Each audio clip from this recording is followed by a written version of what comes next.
अब आपको कच्चे तेल का अपडेट दें। कच्चे तेल में तेज गिरावट देखने को मिल रही है। ग्लोबल मार्केट में भाव 6% तक लुढ़क चुके हैं। ब्रेंट $72 तक फिसला है। आखिर क्रूड में हो क्या रहा है, इस पर बातचीत करते हैं मुंबई से कमोडिटी एडिटर मृत्युंजय कुमार झा हमारे साथ है। मृत्युंजय, आखिर क्रूड के लुढ़कने की क्या वजह है?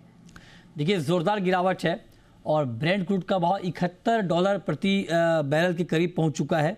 और WTI क्रूड, जिसको हम US क्रूड बोलते हैं, WTI क्रूड का भाव $67 प्रति बैरल के करीब पहुंच चुका है। 6% के आसपास की गिरावट कच्चे तेल में दिख रही है। इसके पीछे की जो बड़ी वजह वो ये है कि इजराइल ने ईरान पे हमला किया। आमतौर पे हमलों के बाद तेल में तेज़ी आती है, लेकिन इस बार ये तेज़ी इसलिए नहीं आई और तेज़ी की जगह गिरावट इसलिए आई क्योंकि इजराइल ने ईरान पर हमला तो किया, लेकिन ना तो वहाँ के न्यूक्लियर ठिकानों को टारगेट किया और ना ही ऑयल ठिकानों को।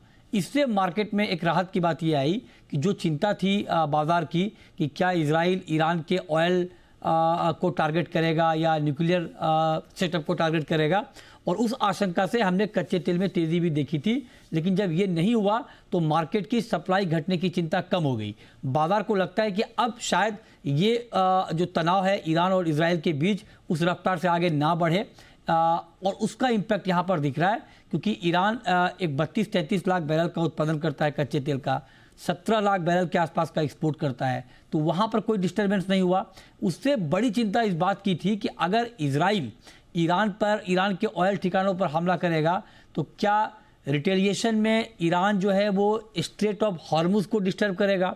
स्ट्रेट ऑफ हॉर्मुज बहुत महत्वपूर्ण जरिया है तेल सप्लाई का। करीब 25% क्रूड ऑयल की जो सप्लाई है वो ग्लोबल मार्केट में वो स्ट्रेट ऑफ हॉर्मुज के जरिए होती है, और 1/3 सप्लाई जो है नेचुरल गैस की होती है।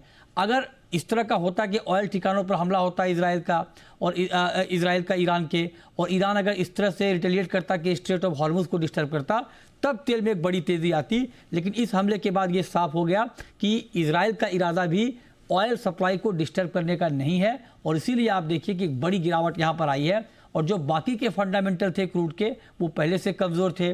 चाइना में डिमांड कम है, डॉलर का इंडेक्स मजबूत है, और डिमांड के मुकाबले सप्लाई के हालात कंफर्टेबल बने हुए हैं, इसीलिए कच्चा तेल यहाँ पर गिरा है। जानकारों का मानना है कि फेयर प्राइस, जो ताज़ा अभी डिमांड सप्लाई का सिचुएशन है, उसको देखते हुए फेयर प्राइस ब्रेंट का $65 के आसपास का होना चाहिए। मतलब यहाँ से करीब $5-6 और नीचे। देखते हैं आगे क्या होता है। लेकिन हाँ, तनाव की जो चिंता थी मार्केट में वो बहुत कम हो गई, उसका इम्पैक्ट हम मार्केट पर देख रहे हैं।